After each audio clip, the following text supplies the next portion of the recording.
kind of Christmas gift type mode a little bit. And one thing that's always a good Christmas gift is cutting boards. A lot of people really like getting cutting boards. And Carl Jackson just did an awesome video on some cutting boards he made out of some scraps around his shop, and you need to check that out. Really easy to make, and they're fun too, and they make good gifts. But I'm going to start out. This one's going to be laminated. I'm starting out with a couple of mahogany pieces and maple. I think that gives a good color combination. So I've already got them jointed, got them planed. So we're about ready to go. What I'm planning on doing is I'm going to laminate these together, and I haven't decided yet if I actually want to make round cutting boards or if I want to make just cutting boards with rounded ends. But I believe what I'm going to do, the plan right now, is to laminate these together. They're all the same thickness, so I should be able just to cut my strips and laminate them together. But then I may put them on the lathe and cut me some round cutting boards out of them. We'll see what I get. Let's get this thing started.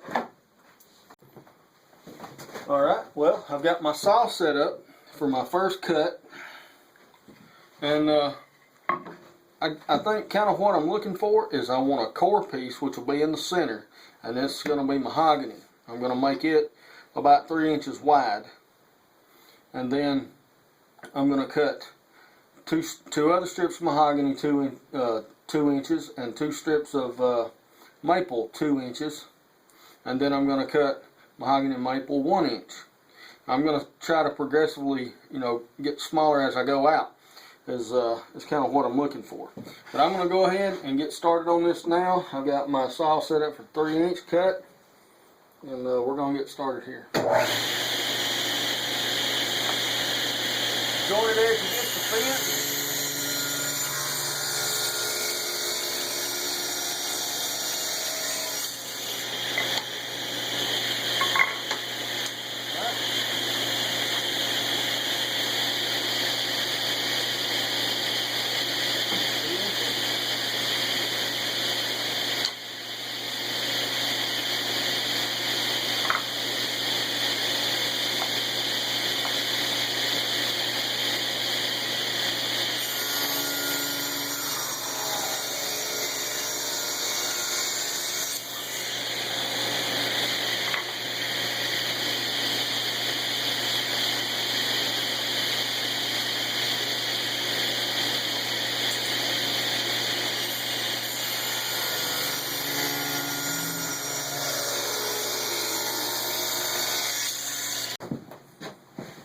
Alright, we're just going to gang cut these. I've got it marked about 13 1/4, so I'll be cutting a little bit extra off. I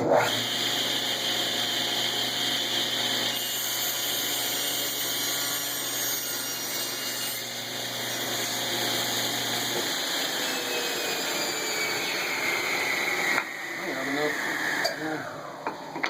Might make a smaller one out of these scraps though. One that looks just like it, but a little bit smaller. That maple's really nice. I'll hold on to that stuff until I don't have anything but toothpicks. All right, well, that's got the maple cut. Let's get the mahogany cut, and all right, just getting ready to start gluing this up. And I'm just going to start my glue up with Titebond 2.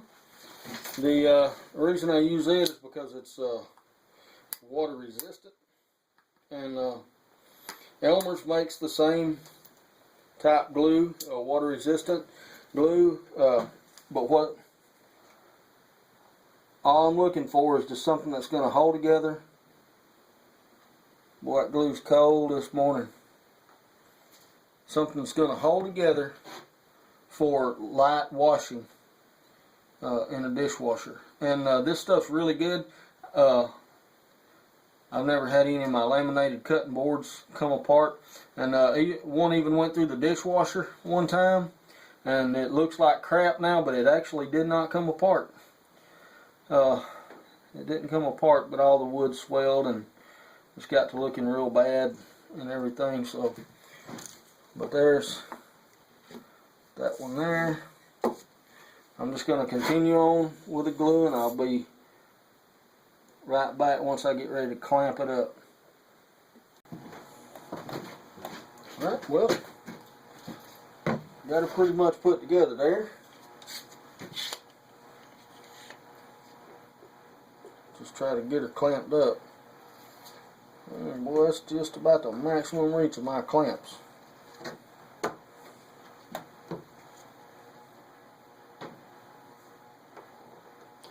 Now sometimes when you clamp, the glue wants to slide and things like that. You know, you want to try to minimize that, but now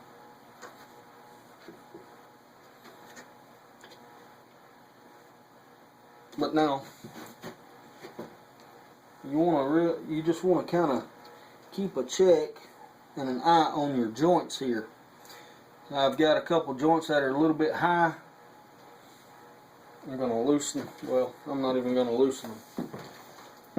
I'm just going to use a little dead blow hammer and try to push them down. There we go. Just make sure that these things are as flush as possible. I'm going to run it through my sander, but that sander takes time to run that. If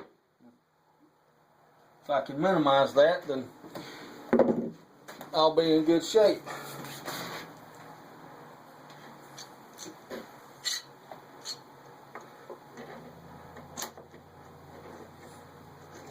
Alright, nothing left but to let her dry.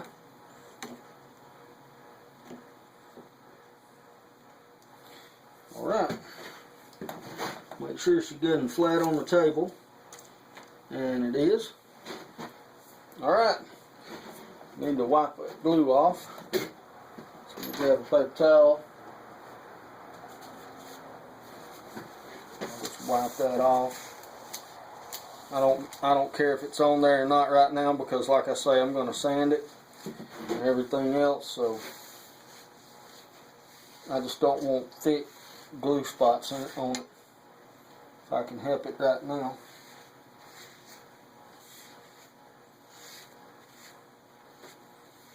Alright, so the rest of it should be fairly easy to take off. Alright, well, okay, now I'm just going to find the center. Let's see. Or pretty dang close to the center anyway. I'm just going to cross from corner to corner. Just see how.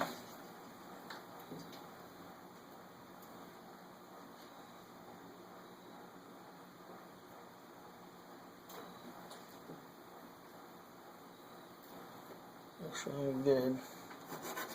Alright, so there's my center.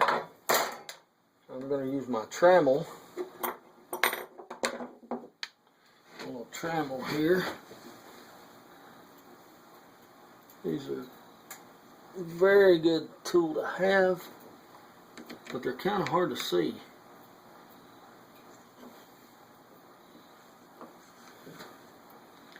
I'm going to take this all the way out to the end.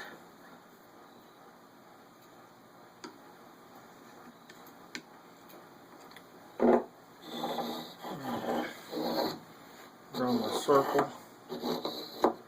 I need to go to that end, huh?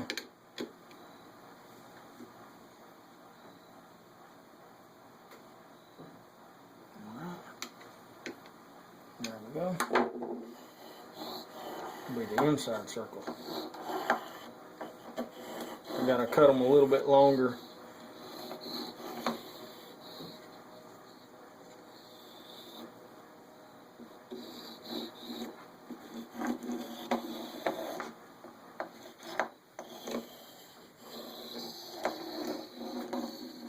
Alright. Okay, now I've got my circles. I'll take this over to the bandsaw and I'll just cut that out. Alright, I'll cut that on the bandsaw. I'll be right back.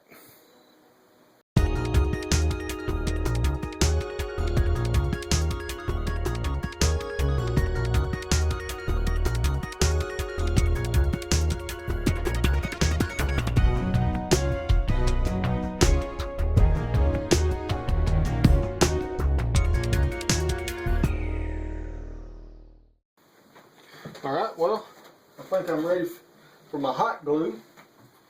So, I think it's hot anyway. It's dripping out the end, so I guess it's hot enough. All I'm going to do now is I'm going to come to my center point and I'm just going to move my tailstock up. Not going to put a lot of pressure on it, just enough to hold it nice and flat for now. Okay? And then along that chamfer that I put in here just a few minutes ago, I'm going to fill with hot glue. All the way around. Well, that stuff sticks to everything, doesn't it? Alright. I'm just going to put it all the way around that chamfer.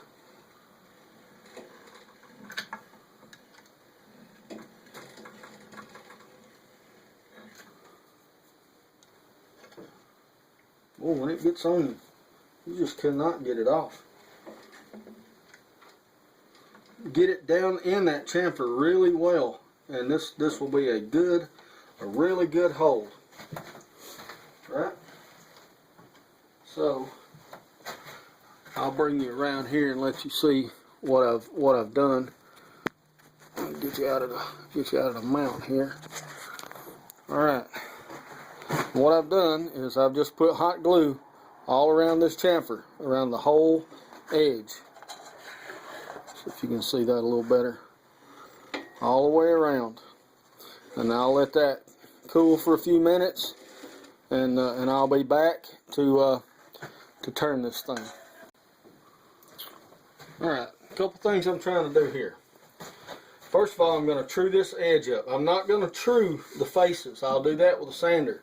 But I'm going to true this edge and get it nice and round. I'm going to cut a juice catcher on this edge and on the back edge here. Then I'm going to kind of chamfer this too, because cutting boards are notorious for being hard to pick up without some type of handle or something. So I'll chamfer on these edges here from the juice catcher. Alright, well, let's get started on this. I brought up my soft touch here so I can keep pressure against my glue block, and that'll just help keep everything stabilized while I do this, because I'm going to be working only on the outside edge out here.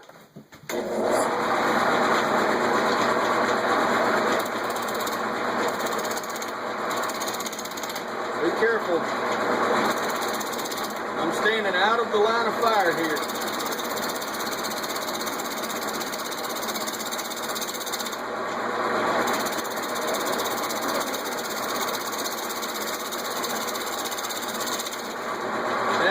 Just take light cuts also, because you are cutting end grain.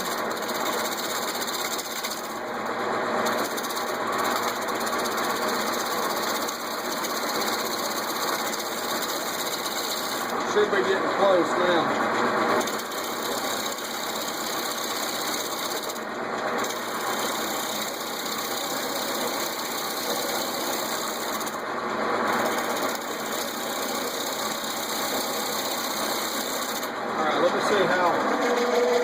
Let's see how true that noise you hear is my soft touch here. Okay, you hear it right there. Okay, this edge is looking really nice now. Okay, so I'm going to go ahead and cut my chamfer on both sides.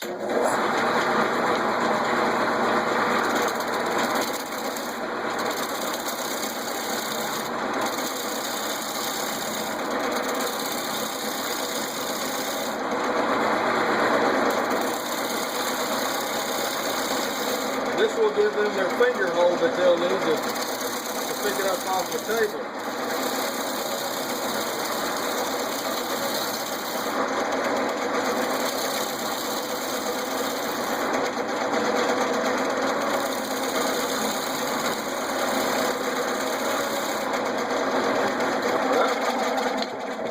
got that. Now the chamfer looks uneven right now because it's not, everything's not perfectly true, but it's true to this edge. And as I come in and I sand these down, it's going to be, it'll even it all out just right. And I got to put a little bit more on this side.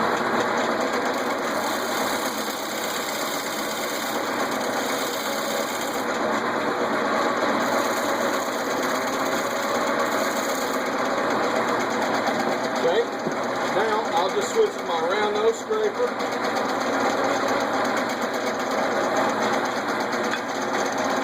I believe it's half inch. I'm just going to come right to the inside of that chamfer and cut the juice.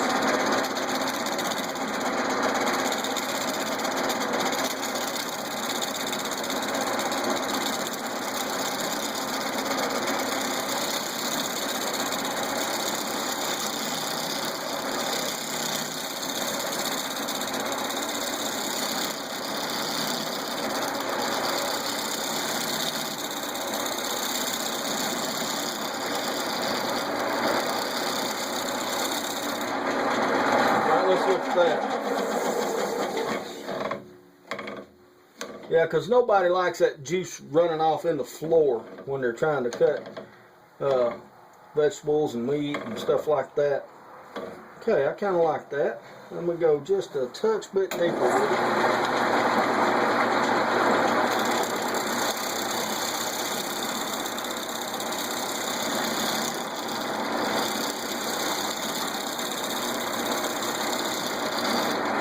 I'm just using a round nose scraper.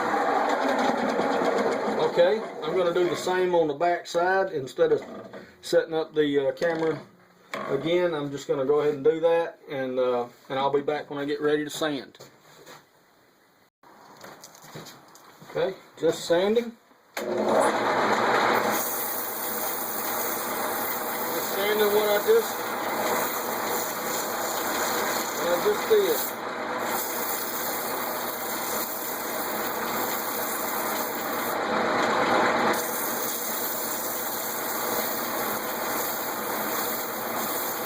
Go ahead and get inside these little juice testers. And I'll go up to about 320, I guess.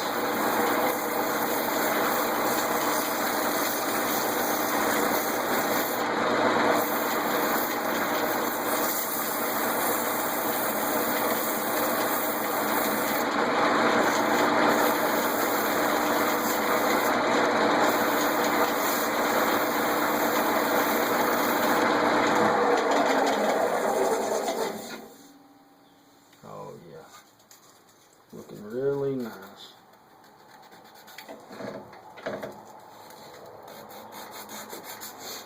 Alright, well, I'll continue on my sanding, and I'll be back in just a few minutes.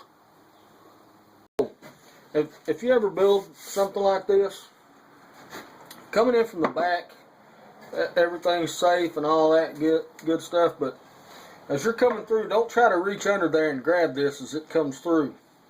Because if you do, that sandpaper's turning this direction, and if your fingers get pinched in there, it's going to try to throw it out the back. So always come in from the top side. I've already sized this so that so my first pass, you always want to make sure that your first pass will be an easy one. All right. Okay, here we go. Vacuum.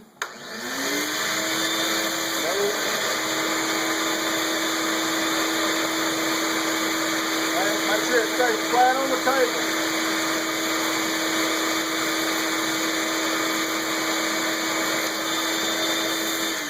Tell you what, need to make marks on here too. Always take a pencil and just make marks. Once all those marks are gone, then you know you sanded it flat. All over the whole thing. Alright.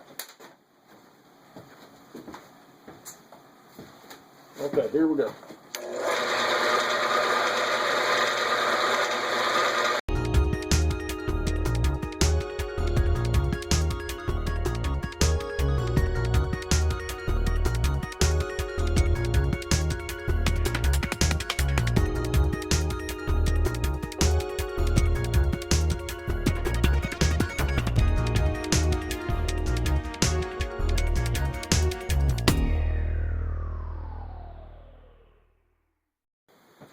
Okay, now for the sanding.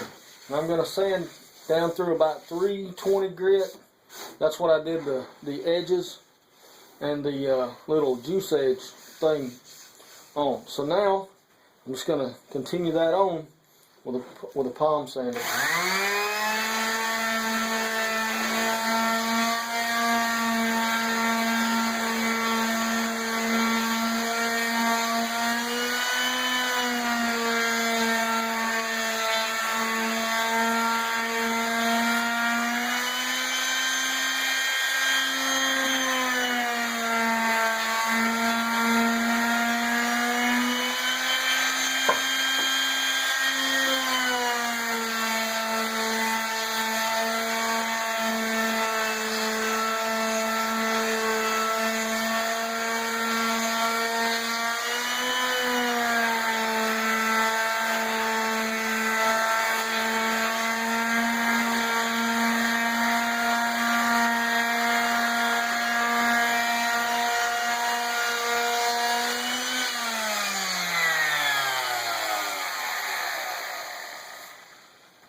Alright, I think everything's good here.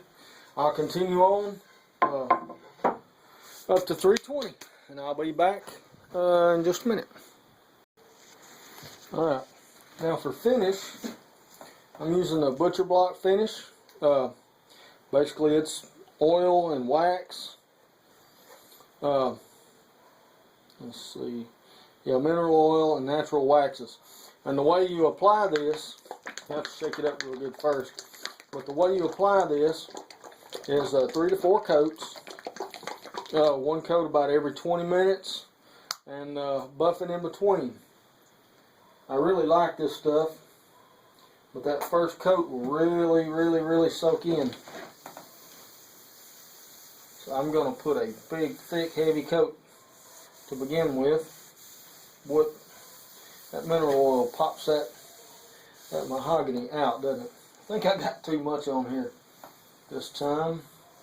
That's alright, because I'll use it anyway. Get it all spread around. Alright. Up here on the edge.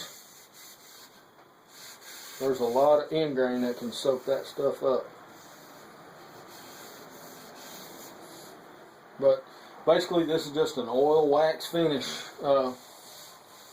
which is most of your food grade finishes are your salad bowl type finishes and stuff like that.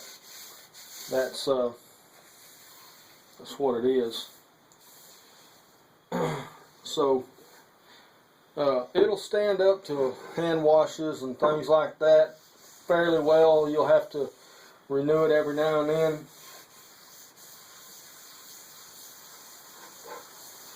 But it really makes that thing pop a little bit, doesn't it? And get some of this excess off of here. There was more waxes there than what I thought. But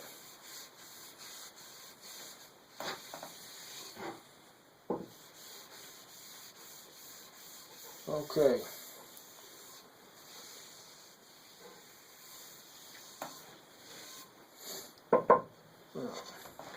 Go back and rub it kind of with the grain a little bit here, just like so.